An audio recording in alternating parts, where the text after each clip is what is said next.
Ang pagiging makasalanan ng mga tao sa Sodom. 19 na kabanata. Magdidilim na nang dumating ang dalawang anghel sa Sodom.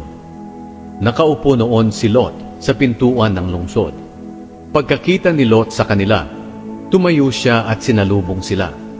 Pagkatapos, yumukod siya sa harapan nila bilang paggalang at nagsabing, "Kung maaari po dumaan muna kayo sa bahay ko para makapaghugas kayo ng mga paa ninyo at dito na po kayo matulog ngayong gabi. At bukas na lang kayo ng umaga magpatuloy sa paglalakbay ninyo." Pero sumagot sila, "Huwag na lang. Doon na lang kami matutulog sa plaza ngayong gabi." Pero pinilit sila ni Lot, kaya sumama na lang sila sa bahay niya. Naghanda si Lot ng mga inumin at mga pagkain. Nagpaluto rin siya ng tinapay na walang pampaalsa. At nang handa na, naghapunan sila.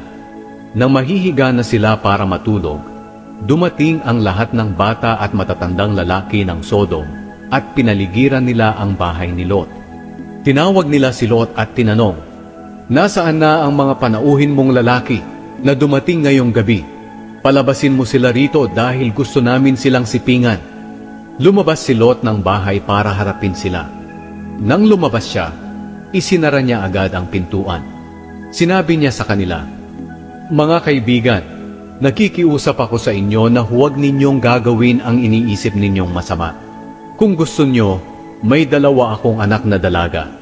Ibibigay ko sila sa inyo at bahala na kayo kung ano ang gusto ninyong gawin sa kanila. Pero huwag ninyong galawin ang 2 taong ito dahil mga bisita ko sila at dapat ko silang protektahan." Pero sinabi ng mga tao, "Dayuhan ka lang dito, kaya sino ka para makialam sa amin? Umalis ka riyan.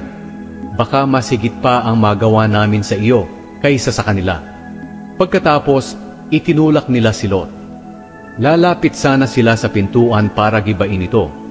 Pero binuksan ito ng 2 anghel na nasa loob at hinatak nila si Lot papasok at isinara ang pintuan. Pagkatapos, binulag nila ang mga tao na nasa labas para hindi na nila makita ang pintuan.